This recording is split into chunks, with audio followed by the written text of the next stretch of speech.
Hello बच्चों, एक बार फिर से आप सभी का बहुत बहुत स्वागत है। आज की क्लास में केमिस्ट्री का एक और इम्पोर्टेंट टॉपिक हम लोग डिस्कस करेंगे।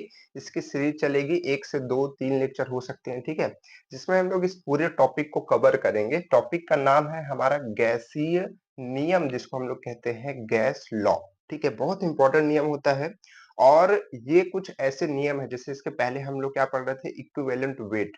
तो इक्विवेलेंट वेट हो गया, गैसीय नियम हो गए, ये सारे ऐसे चैप्टर हैं जो आपको हर जगह काम देते रहेंगे, हर एक चैप्टर में काम देते रहेंगे, तो उनको बहुत ध्यान से समझना है।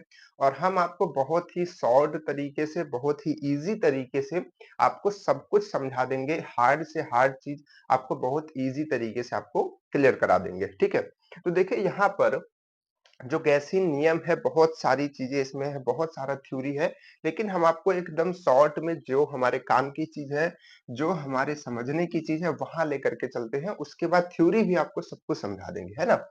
देखिए, सबसे पहले गैसीय नियम की अगर हम बात करें, ठीक है, तो गैसीय नियम जो चलता है, तीन चीजों पर चलता है, तीन चीजों पे, है ना। एक है हमारा आयतन, यानी कि गैस का आयतन क्या है, गैस का टेम्परेचर क्या है, और गैस का दाब क्या है। तीन बातें आती हैं। इन्हीं तीनों में कुछ ना कुछ रिलेशन होता है। रिलेशन समझते हैं, जैसे कभी रिलेशन ऐसा आएगा कि प्रेशर और वॉल्यूम को हमने मल्टीप्लाई कर दिया तो ये एक कांस्टेंट वैल्यू के बराबर होता है ना। कभी रिलेशन ऐसा आएगा कि हमने वॉल्यूम और टेम्परेचर को डिवाइड कर दिया, सॉरी, वॉल्यूम और टेम्परेचर को डिवाइड कर दिया तो ये कांस्टेंट वॉल्यूम के बराबर होता है। कभी यहाँ पर आएगा कि हमने प्रेशर और वॉल्यूम को मल्टीप्लाई कर दिया तो वो nRT, यहाँ पर एक संख्या आपको दिखेगी, इसके बराबर होता है ना। तो कहने का मतलब है कि आपको पूरा मिला करके यही दो तीन चीजें दिखेंगी। आपको वॉल्यूम दिखेगा, टेम्परेचर दिखेगा, और आपको प्रेशर दिखेगा, दाब दिखेगा, है ना। तो इन्हीं में जितना रिलेशन बन सकता है, उनको हम लोग क्या कहते हैं, गैसीय नियम कहते हैं। जैसे कोई रिलेशन हमने बनाया, जैसे देखिए यहाँ पर दो नियम हमने लिखे हैं। ये एक हमने रिलेशन अपने से बना के लिखा, ये क्या है, हमने कहा कि सर प्रेशर और वॉल्यूम का अगर आप मल्टीप्लाई करेंगे, किसके प्रेशर का, गैस की ही बात होगी। अगर हम किसी भी चीज की बात करेंगे तो आप समझिए गैस की, यहाँ पर हम नाम ले रहे हैं, अगर गैस बोले या ना बोले, गैस की ही बात होगी। तो गैस का प्रेशर और गैस का वॉल्यूम अगर हम मल्टीप्लाई करते हैं, जैसे मानिए कि एक कोई जगह है, ठीक है, या फिर कोई बर्तन है, या कुछ भी हो सकता है, वहां पर हमने क्या किया, टेम्परेचर को कांस्टेंट कर दिया। टेम्परेचर को, तीन चीजें हैं हमने बताया, तीन चीजें, एक है वॉल्यूम, टेम्परेचर और प्रेशर। तो एक चीज कांस्टेंट रहेगी, टेम्परेचर यहाँ पर हमने कांस्टेंट कर दिया। यहाँ पर 25 डिग्री डिग्री सेल्सियस हमने मेंटेन कर दिया, अब उतना ही है, ना बढ़ रहा है ना घट रहा है, टेम्परेचर एकदम मेंटेन है। तो यहाँ का जो प्रेशर होगा, इस या इसके कमरे के अंदर का जो गैस है, उसका जो प्रेशर होगा और उसका जो वॉल्यूम होगा, वो हमेशा कांस्टेंट रहेगा। समझ पा रहे हैं बात को। कांस्टेंट रहने का क्या मतलब है, कांस्टेंट रहने का मतलब है कि अगर प्रेशर, समझिएगा ध्यान से, अगर प्रेशर मानिए कि 10 है, अभी हम यूनिट की बात नहीं कर रहे, बस समझिएगा। अगर प्रेशर 10 है इस टाइम पे, ठीक है, यहाँ पर हमने 25 एकदम कांस्टेंट कर दिया, ना बढ़ रहा ना घट रहा।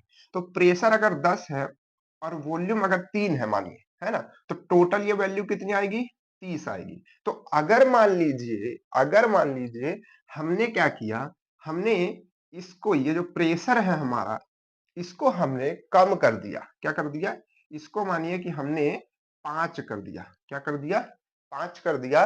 तो यहाँ पर वॉल्यूम कितना हो जाएगा, 6 हो जाएगा, खुद से 6 हो जाएगा, ठीक है। क्या हो जाएगा, 6 हो जाएगा, ठीक है।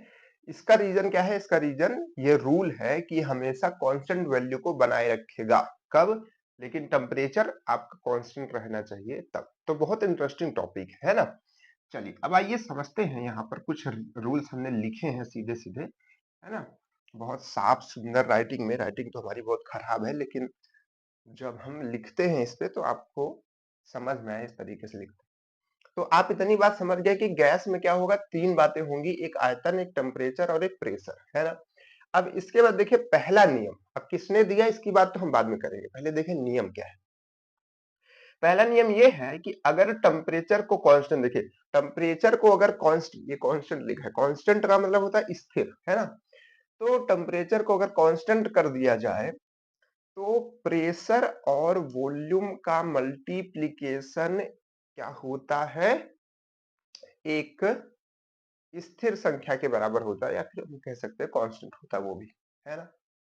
तो यहाँ से हम क्या कह सकते हैं, ये जो हमारा फॉर्मूला है, ये जो हमारी बात है, यहाँ से हम क्या कह सकते हैं, यहाँ से हम कह सकते हैं कि अगर मानिए कि किसी रूम का अभी प्रेशर और वॉल्यूम क्या था, प्रेशर और वॉल्यूम क्या क्या था, मानिए कि जैसे हमने एग्जांपल लिया कि 10 था और 3 था, ठीक है, और दूसरे में क्या हुआ, बदल गया, प्रेशर 5 हो गया, तो वॉल्यूम क्या हो जाएगा, वॉल्यूम हो जाएगा 6, लेकिन वो बराबर रहेंगे। तो उसी तरीके से जब हम ये कहते हैं कि प्रेशर और वॉल्यूम कांस्टेंट होता है, तो हम ये भी कह सकते हैं कि P1 और V1 मतलब एक टाइम पर प्रेशर और वॉल्यूम, और दूसरे टाइम पर प्रेशर और वॉल्यूम, ठीक है, तीसरे टाइम पर P3 और V3, ठीक है, चौथे टाइम पर P4 और V4, ये सब बराबर होंगे। यही बात हम कहना चाह रहे हैं, ठीक है। अब ये अलग अलग टेम्परेचर पे निकालेंगे तो भाई मतलब अलग अलग समय पे निकालेंगे, तो कभी P1 V1, है ना, ये बदलेगा तो ये बदलेगा, है ना, लेकिन सब रहेंगे बराबर ही। जैसे हमने कहा ना, अगर आपने 10 रखा और एक 3 रखा तो 30 आया, है ना, तो अगर इसको 5 करेंगे तो 6 हो जाएगा, आ जाएगा 30, है ना। अगर आप इसको 10 करेंगे तो ये 1 आ जाएगा, आएगा 30, अगर इसको 3 करेंगे तो ये 10 हो जाएगी, आएगा 30, है ना। तो यही यही ये वैल्यूज है अलग अलग। बात हमारी समझ पा रहे हैं? ठीक है, गुड। ठीक, तो ये नियम किसने दिया था? अब नियम की बात आती है, भाई नियम किसने दिया था? तो नियम दिया था बॉयल ने। क्या नाम था उनका? बॉयल्स, है ना, इसको बॉयल का नियम भी कहते हैं, बॉयल्स लॉ, ठीक है। अब इसका याद कैसे रखना है? याद कैसे रखना है कि बॉयल्स का नियम है, एक याद रख लीजिए, दूसरा याद हो जाएगा। एक याद रखिए, बॉयल का मतलब क्या होता है, बॉयल आप सुनते तो क्या याद आता है दिमाग में, कि कोई चीज बॉयल हो रही, उबल रही है ना। बॉयल होना कहते हैं ना, अंडा बॉइल्ड, एग, या फिर पानी हम लोग उबालते हैं तो कहते हैं बॉइल्ड। तो यहाँ पर टेम्परेचर कांस्टेंट रहता है, तो जिसमें टेम्परेचर कांस्टेंट रहता है यानी कि वो बॉईल का नियम है, ठीक है, यानी कि उबालने का नियम है, क्योंकि टेम्परेचर यहाँ पर है तो याद कर सकते हैं आप, है ना। उनका नाम था बॉईल। अब आते हैं सेकंड रूल पे। तो इसमें क्या कहता है कि अगर जब इन्होंने नियम दिया, तो अब किसी और का भी दिमाग खटका, यार जब ऐसा हो सकता है कि टेम्परेचर कांस्टेंट करने पर ये वैल्यू आ सकती है, तो हम कुछ और एक्सपेरिमेंट करते हैं। बॉयल वहीं पर खुश हो गए, रुक गए, है ना, लेकिन चार्ल्स आया, ठीक है। चार्ल्स ने क्या किया, प्रेशर को कांस्टेंट कर दिया। प्रेशर को क्या कर दिया, प्रेशर को कांस्टेंट कर दिया।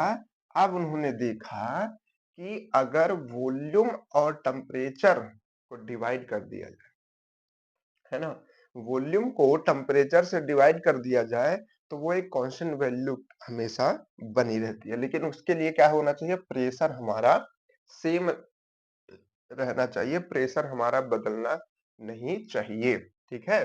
तो उसी तरीके से हम V1 अपॉन T1 या फिर V2 अपॉन T2 भी कह सकते हैं, सेम ये बात और ये बात सेम लिखी है, ठीक है। चलिए आगे आते हैं, अगला नियम क्या है? अगला नियम ये हुआ कि भाई जब ये दोनों कांस्टेंट करके कुछ ना कुछ निकल रहा है, तो V यानी कि वॉल्यूम यानी कि आयतन को भी कांस्टेंट करने से कुछ निकलेगा, ठीक है। तो इसको कहते हैं दाब का नियम। तो यहाँ पर क्या है, यहाँ पर क्या हुआ कि वॉल्यूम को जब कांस्टेंट किया गया, तो यहाँ पर प्रेशर और टेम्परेचर का जो भी डिवीजन है, या हम कहें कि जब प्रेशर को टेम्परेचर से डिवाइड किया गया, तो वो क्या आया, एक कांस्टेंट वैल्यू के बराबर आया, ठीक है। यहाँ आप याद रखने के लिए याद रख सकते हैं कि टेम्परेचर हमेशा डिवाइड में है, यहाँ पर भी है, यहाँ पर भी है, ठीक है। प्रेशर को हमने कांस्टेंट किया तो वॉल्यूम ऊपर गया, वॉल्यूम को हमने कांस्टेंट किया तो प्रेशर ऊपर गया। यहाँ तो आप याद रख सकते हैं, ठीक है। क्लियर है? इतना तीन तीन ये बातें क्लियर हो गई ना। चलिए अभी क्वेश्चन लगाते चलेंगे, आपको बहुत सारी बातें सब कुछ क्लियर कर देंगे, बस आपको दिमाग में ध्यान से समझना है, बहुत शॉर्ट तरीके से। अब हम यहाँ पर लिखते पूरा बॉयल का नियम कि स्थिर ताप पर जो दाब और आयतन का गुणनफल होता है, वो एक स्थिर संख्या के बराबर होता है। इसका इस नियम को बॉयल का नियम कहते हैं, तो बहुत बड़ा बड़ा हो जाता है ना। तो आप शॉर्ट में समझ, ठीक है। इसके बाद आइए क्या है गैस समीकरण। गैस का एक समीकरण होता है, बहुत काम आएगा, अभी बहुत काम आएगा, है ना। ये क्या दिया गया कि जो P यानी कि प्रेशर और वॉल्यूम, ये जो नियम बनाया गया गैस का नियम, ये बॉयल और चार्ल्स के नियम को मिक्स करके बनाया गया। दोनों बातों को देखा गया, दोनों बातों से एक बात निकाली गई और वहां पर निकल करके आया कि प्रेशर और वॉल्यूम, किसी भी गैस के प्रेशर और वॉल्यूम का मल्टीप्लीकेशन जब हम करते हैं तो वो एक कांस्टेंट वॉल्यू कांस्टेंट वैल्यू के साथ टेम्परेचर, उसी गैस का टेम्परेचर के साथ मल्टीप्लीकेशन के बराबर होता है, ठीक है। अब ये जो कांस्टेंट वैल्यू थी हर गैस के लिए अलग होने लगी। देखिए यहाँ पर ये एक आदर्श गैस, आदर्श समझते हैं मतलब कि एक आइडियल गैस के बारे में समीकरण दिया गया। तो यहाँ पर एक आइडियल गैस का समीकरण दिया गया 1 ग्राम अणु के लिए, गैस के 1 ग्राम अणु के लिए जो इक्वेशन बनी, यहीं से इक्वेशन बनी। यहाँ पर क्या बना कि P V is equal to R T, ठीक है। ये आर एक कांस्टेंट वैल्यू आई यहाँ पर, ठीक है। उसके बाद एन ग्राम के लिए, क्योंकि हमको अलग अलग निकालना भी होगा तो उसके लिए भी फॉर्मूला बना लेते हैं। तो एन ग्राम अणु के लिए जो प्रेशर और वॉल्यूम का मल्टीप्लीकेशन आया वो आया एन आर टी, ठीक है। बस इसमें एन का मल्टीप्लाई हो गया, ये 1 ग्राम के लिए था, एन ग्राम के लिए निकालने के लिए एन से मल्टीप्लाई कर देंगे, है ना। क्लियर है बात की कि नहीं, समझ में आई। चलिए तो अब क्या है, अब इतनी बातों से मैं, ये फॉर्मूला आपको बहुत याद रखना है, अभी काम आता रहेगा, PV is equal to NRT, ठीक है। अब देखिए यही फॉर्मूले से, क्योंकि हमने कहा यहाँ पर एन भी आपका कांस्टेंट ही रहेगा कि भाई कितना अणु ले रहे हैं और ये तो कांस्टेंट वैल्यू है ही, तो अगर हम टी को इधर भेज दे तो क्या हो जाएगा, क्या हो जाएगा, यहाँ पर कुछ इस तरीके से बन जाएगा पीवी और टी और यहाँ पर एन आर जो कि एक कांस्टेंट वैल्यू है ना। तो यहाँ अगर हम चाहें तो पी वन वी वन और T one is equal to P two V two और टी टू लिख सकते हैं, जो कि हमने यहाँ पर लिख दिया, ठीक है। तो एक नियम ये भी बन जाता है, आदर्श समीकरण से ये बन जाता है, और बाकी 3 नियम तो ये है, ठीक है। अब इन नियम को जल्दी जल्दी नोट कर लीजिए और प्रैक्टिस करके याद कर लीजिए, ठीक है।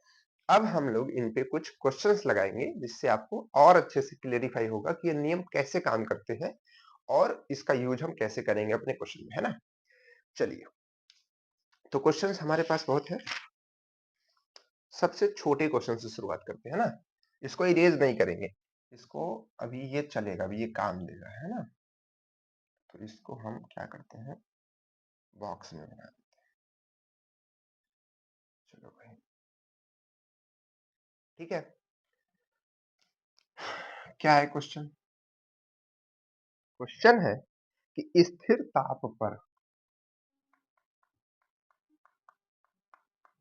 आप समझिएगा क्वेश्चन, ताकि देखिए स्टार्टिंग जो समझ गया कि ये सब कैसे आ रहा है, ये सब क्वेश्चन कैसे बन रहा है, वो उसको समझना आसान हो जाता है धीरे धीरे। तो स्थिर ताप पर गैस का आयतन, गैस का आयतन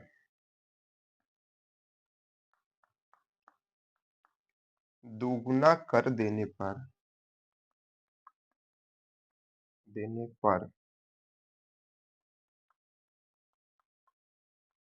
गैस का दाब होगा, ठीक है। माइक जी आप ऑन हो ना, माइक से मेरे को बहुत डर लगता है, क्योंकि क्या होता है ना, कभी कभी ऐसा हुआ है कि वीडियो लेक्चर रिकॉर्ड हुआ और फिर उसके बाद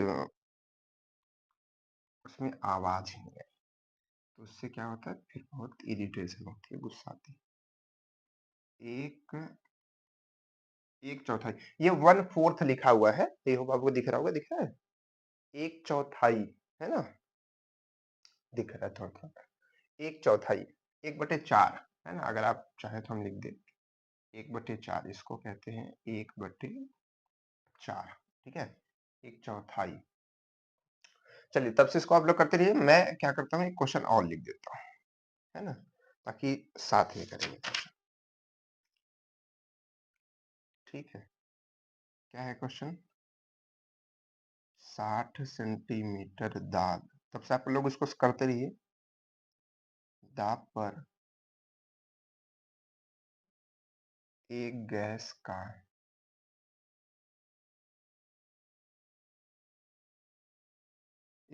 का आयतन 360 सेंटीमीटर क्यूब कर देने पर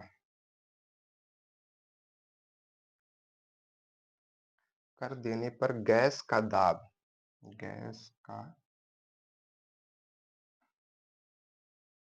60 सेंटीमीटर दाब एक गैस का दाब पर एक गैस का आयतन 540। एक सेकंड, थोड़ा क्वेश्चन में कुछ छूट गया। गैस का आयतन 540, छोड़िए यहाँ पर क्या लिखा है ना, गैस का आयतन 540 सेंटीमीटर क्यूब से 360 सेंटीमीटर क्यूब कर देने पर गैस का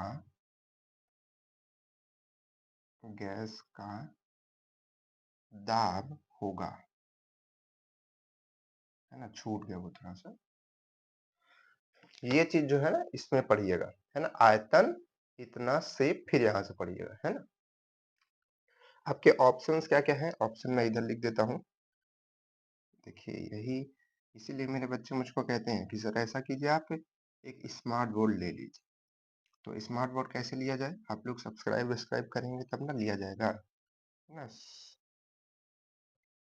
स्मार्ट बोर्ड जिस दिन आ जाएगा उस दिन और मजा आएगी, है ना। चलिए, इसमें थोड़ा मेहनत ज्यादा पड़ जाती है, फिलहाल कोई बात नहीं है। देखो सब कुछ दिख रहा है ना आपको, ओके, ठीक है।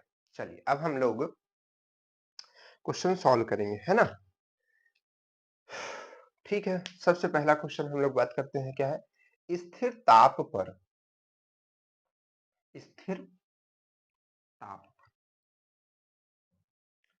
स्थिर ताप कह दिया मतलब कौन सा नियम लगेगा, बॉयल का नियम। स्थिर ताप पर गैस का आयतन दोगुना कर देने पर गैस का दाब होगा। ताप तो कांस्टेंट हो गया, बचा क्या, जब ताप कांस्टेंट हो गया तो हमारे पास में नियम आता है P into V is equal to K, है ना। ये आता है कि जो प्रेशर और वॉल्यूम का मल्टीप्लीकेशन होता है कांस्टेंट के बराबर होता है, कांस्टेंट होता है। तो क्या कहा गया कि गैस का आयतन दो गुना कर दिया गया। इसको अगर हम दो गुना कर दें ठीक है, इसको अगर हम दो गुना कर दें तो वही सेम वैल्यू बनाए रखने के लिए, मान लीजिए कि पहला जो पहले था, ठीक है, दो सिचुएशन आएगी, एक पहली सिचुएशन एक दूसरी, बताने के तो इसका आंसर एकदम सीधा आ सकता है, लेकिन आप समझ लीजिए, है ना। पहली सिचुएशन में P और V था, ठीक है, दूसरी सिचुएशन में भी P और V रहना चाहिए, क्योंकि P और V कांस्टेंट वैल्यू रहती है हमेशा। तो अगर मान लीजिए कि हमने P को दो गुना कर दिया, 2P कर दिया, तो PV लाने के लिए फिर से क्या करना पड़ेगा, हमको V को क्या करना पड़ेगा, V/2 करना पड़ेगा, तभी ना दो से दो कटेगा, फिर से PV के बराबर ही रहेगा। मतलब आप कुछ भी कर लीजिए, प्रेशर को कितना भी बढ़ा दीजिए, वॉल्यूम उसको एडजस्ट कर लेगा। तो इसको दुगुना करेंगे तो ये क्या हो जाएगा, आधा हो जाएगा। तो गैस का दाब क्या हो जाएगा, आधा हो जाएगा, आधा आपका आंसर हो जाएगा। बात समझ पाए कि नहीं, ठीक है। अब चलिए दूसरा क्वेश्चन इसी में, अगर हम गैस के आयतन को 4 गुना कर दे, क्या कर दे, 4 गुना, यहां पर हम लिखेंगे आयतन 4 गुना कर दे, तब बताइए, अब बताइए 4 गुना कर दे तो क्या हो जाएगा, 4 गुना कर दे तो हमको ये मालूम है कि P1 V1, देखिए P1 V1 से समझ लीजिए और आसान रहेगा, बराबर P2 V2 होता है, ठीक है। P1 V1 is equal to P2 V2 होता है ना। पहले प्रेशर P था, दूसरे में वॉल्यूम V था, ठीक है, हमने मान लिया, तो P और V हमने रख दी।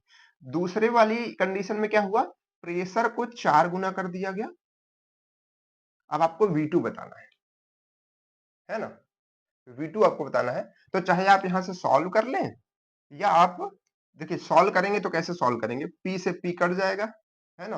और V2 निकालने के लिए 4 इधर आ जाएगा, ये V/4।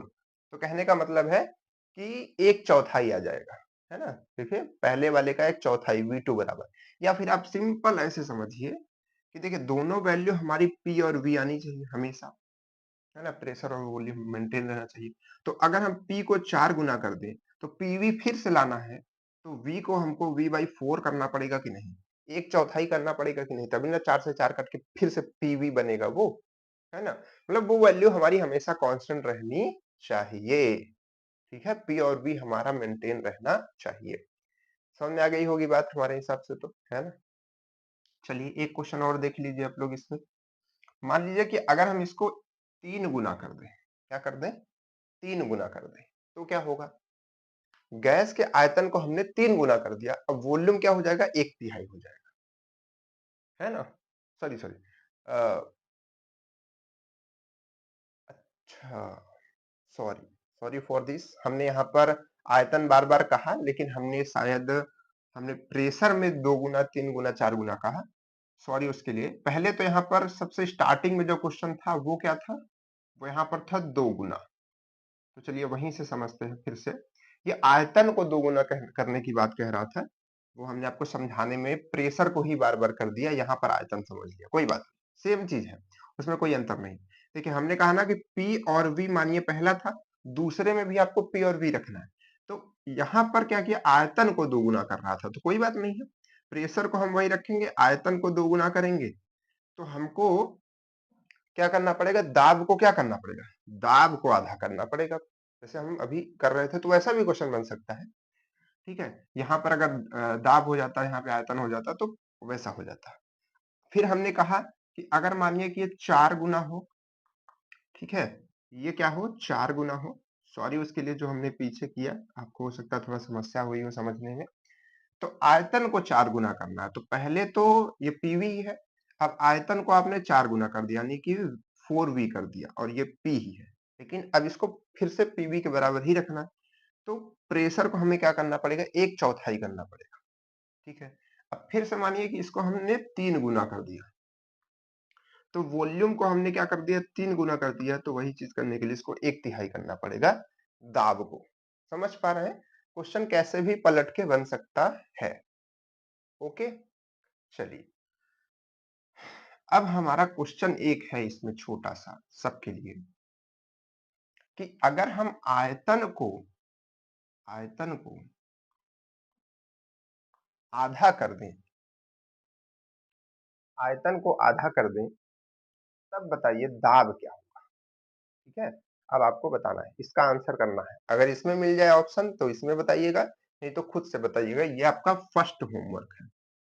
क्या है? फर्स्ट होमवर्क है, ठीक है? फर्स्ट होमवर्क है। अगले क्वेश्चन में आते हैं। अगला क्वेश्चन क्या कह रहा है अभी? अगला क्वेश्चन कह रहा है कि 60 सेंटीमीटर दाब, ध्यान से पढ़िएगा, है ना?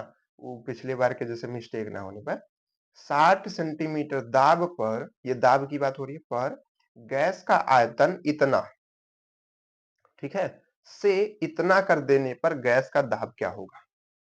कहने का मतलब है कि पहले गैस का दाब 60 सेंटीमीटर था, तो उसका आयतन इतना था, 540 सेंटीमीटर क्यूब था, लेकिन उसको इतने से इतना कम कर दिया गया, तो उसका दाब क्या होगा?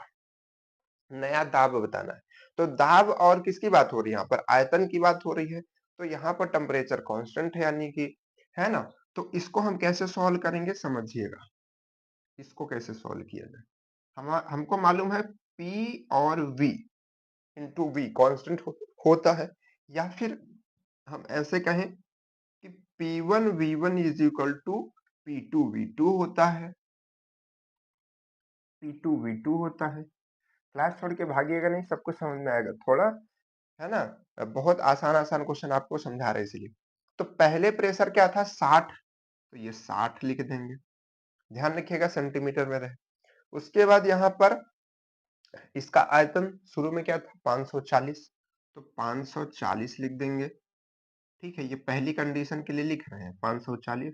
अब बराबर लगा देंगे। देखिए P की जगह हमने ये रख दिया, V1 की जगह ये रख दिया, अब P2 V2 की जगह रखेंगे।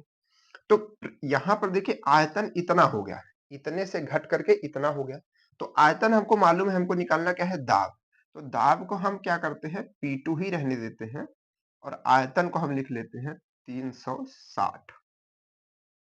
बस अभी एकदम आसान है, इसको सॉल्व कर दीजिए, आ जाएगा आंसर आपका, है ना। चलिए इसको नोट कर लिए ना, होमवर्क आप जगह बनाएंगे, है ना,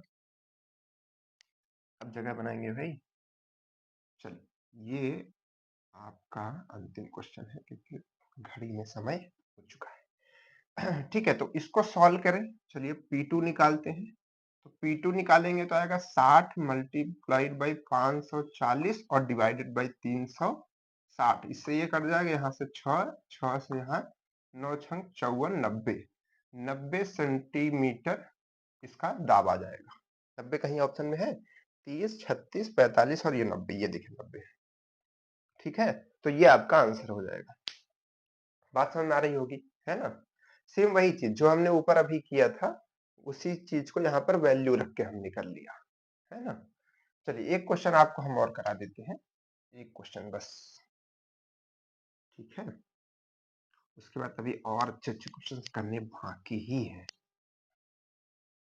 ठीक, चलो एक क्वेश्चन और करो जल्दी से। क्वेश्चन अब हम लिखेंगे नहीं, पढ़ के बता रहे हैं आपको, है ना। क्वेश्चन क्या है कि एक गैस का आयतन, एक गैस का आयतन, आयतन यानी कि V लिखते हैं, V 15 डिग्री सेल्सियस पर 300 सेंटीमीटर क्यूब है। मतलब कि क्या लिख दिया हूं, एक गैस का आयतन 15 डिग्री सेल्सियस पर, यानी कि 15 डिग्री सेल्सियस का तापमान बता रहा है और उसका वॉल्यूम जो बता रहा है वो बता रहा है आयतन, यानी कि 300 सेंटीमीटर क्यूब। ठीक है, तो आयतन 600 करने पर, मतलब कि आयतन उसका बढ़ा दिया गया, ये हमारा T1 और V1 है, आयतन 600 कर दिया गया, आयतन 600 करने पर, आयतन 600 सेंटीमीटर क्यूब करने पर उसका तापक्रम, यानी कि उसका तापमान, टेम्परेचर T2 कुछ भी कह लीजिए, कितना होगा ये आपसे पूछा है। आपके पास ऑप्शन है 30 degree Celsius, 300 degree Celsius, 303 degree Celsius और 576 डिग्री सेल्सियस। ठीक है, चलिए अब इस क्वेश्चन को सब लोग समझिएगा ध्यान से, जैसे हमने पहले किया वैसे इधर करेंगे। ठीक है, तो इसमें क्या है, हमने कहा टेम्परेचर और वॉल्यूम की बात हो रही है, तो प्रेशर कांस्टेंट है इसमें फिर। तो टेम्परेचर और वॉल्यूम की बात यहाँ पर होती थी चार्ल्स के नियम में, है ना। तो चार्ल्स का नियम यहाँ से हम लगा सकते हैं कि V1 बाई T1 और V2 बाई T2, इतना याद रखिए, T हमेशा नीचे रहेगा, टेम्परेचर नीचे रहेगा तो आप कर लेंगे। अब देखिए पहले जो, बस इसी पर रखना है आपको, आंसर आ जाएगा। देखिए जो वॉल्यूम पहले था वो कितना है, 300 का। टेम्परेचर जो पहले है वो 15 डिग्री सेल्सियस का, लेकिन इन नियमों में, गैस के नियमों में हम डिग्री सेल्सियस में बात नहीं करते, केल्विन में बात करते हैं। ठीक है, तो डिग्री सेल्सियस को केल्विन में करने के लिए प्लस 273 करते हैं, तो 273 अगर आप इसमें कर देंगे तो 5 3 8 हो जाएगा और 7 1 8 हो जाएगा और 2 हो जाएगा, तो 288 केल्विन यहाँ पर आ जाएगा। 288 केल्विन यहाँ पर आ गया। उसके बाद इक्वल कीजिए, इक्वल में V यहाँ पर आपके आ जाएगी ये 600 और यहाँ पे अपॉन में आ जाएगा ये T2 जो आपको निकालना है। जो ये निकल के आएगा वो भी किस में निकल के आएगा, केल्विन में, क्योंकि आपने केल्विन में वैल्यू रखी। तो यहाँ से इसको हम कट कर देंगे। ठीक है, यहाँ से इसको हम कट कर देंगे, ये 2 आ जाएगा। अब इस 2 का मल्टीप्लाई इसके साथ हो जाएगा, तो T2 आ जाएगा हमारे पास में 8 दूनी 16 का 6, यहाँ से लगाया 16 17 के साथ 7 हाथ से लगाया 4 1 5, तो हमारे पास में आ गया 576 केल्विन। आपके ऑप्शन में कहीं पर दिख रहा है ये वाला, टिक कर दे, गलत हो जाएगा। क्यों, क्योंकि डिग्री सेल्सियस में दिया है। तो दिमाग को चलाइए, आसान क्वेश्चन है लेकिन गलती करके नहीं आना। तो T2 अगर हमको निकालना है 576, तो माइनस इसमें हम 273 फिर से कर देंगे, तो इससे क्या होगा, ये डिग्री सेल्सियस में फिर से बदल जाएगा। तो इसमें घटाएँगे तो आपको आएगा यहाँ पर 3, यहाँ पर 0, यहाँ पर भी 3 आ जाएगा। तो 303 आ रहा है घटाने पर। तो 303 आपका right answer, third number option आपका सही हो जाएगा। क्लियर है बात? है ना? तो इसी तरीके से क्वेश्चंस लगाते रहिए, बहुत मजा आएगी। अभी तो हम लोग शुरुआत किए, है ना? तो बहुत सारे क्वेश्चंस लगाएँगे। क्लास कैसी लगी बताइएगा, और जो हमने होमवर्क दिया है सबका आंसर आना चाहिए, ठीक है? और भी अगर आप उस तरीके से क्वेश्चन कमेंट्स में बता सकते हैं तो आप कीजिएगा, ठीक है? करके सॉल्व करके भेजिएगा, ठीक है? तो चलिए मिलते हैं फिर नेक्स्ट क्लास में, उसमें और क्वेश्चंस करेंगे। तब तक के लिए बाय बाय।